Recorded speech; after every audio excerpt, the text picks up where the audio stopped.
In Dragon Ball Super Episode 100, we witnessed as Kale once again transformed into her Super Saiyan Berserker form and laid waste to nearly all those in her path. Among her victims was Goku himself, as he was overpowered in not one, but two different forms. However, seeing her performance against the fighters in the Tournament of Power, this raises a very big question, and that is, why is Kale so powerful?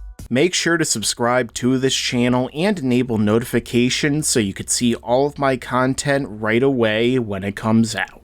Now first I'll start with an in-universe perspective, as I already have an idea as for where many people will say the reason lies from an out-of-universe perspective. As for in-universe, where does Kale's power actually come from? What along Kale's journey as a character has allowed her to be able to perform at such a level in power, speed, and overall ability? And the more we see of her in action, the bigger this question becomes. When we originally were introduced to Kale, she appeared to be a member of Caulifla's gang, and not one of any real prominence. Additionally, she didn't appear to be some sort of highly trained fighter of intense potential, but rather someone in the background. However, when Caulifla accepted terms of learning Super Saiyan in return for participating in the Tournament of Power, Kale was introduced as Caulifla's protege. However, what she means by this is never really elaborated on. Does this mean that Kale has been trained by Caulifla and the two regularly spar together? I find this somewhat difficult to believe because Kale seems like such a timid and reserved person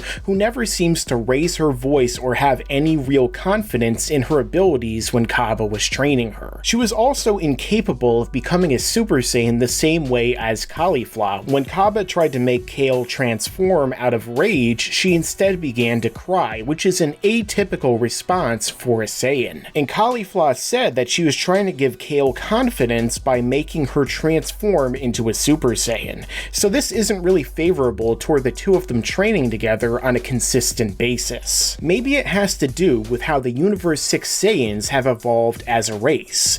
Are all Saiyans on planet Sidal just born with a power level in the hundreds of millions or billions? I guess it could explain why Kaba and Caulifla have such a high base power to where they can compete with Goku and Vegeta. But looking at Caulifla's men, they don't look like anything special. They look like your typical thug, and they even use things like knives. And while Kaba is the ace of the Galactic Defense Force, and Caulifla was said to have more potential power than Renzo, Kaba's teacher, nothing of the sort was ever said about Kale. She basically just showed up, became jealous of Kaba and Caulifla, and accessed her transformation that way. But then she was able to overpower and get advantage of Kaba in their fight. So the only other thing I can think of is the Super Saiyan Berserker form itself. I've often wondered what a potential multiplier would be for the legendary Super Saiyan over the years. But looking at Berserker, it seems like a much higher increase, because while Broly had his base form and Super Saiyan before his transformation, Kale just goes straight from her base to Berserker, like it's something entirely different. And if Kale is going from significantly below the base forms of Kaba and Caulifla, which her performance against the fighter Napapa seems to show, to being able to fight and overpower a suppressed Super Saiyan Blue Goku and even walk straight through his Kamehameha, then that is a massive increase in power. In fact, it would seem to be an even higher boost than that of Goku's Super Saiyan Blue itself, which is insane.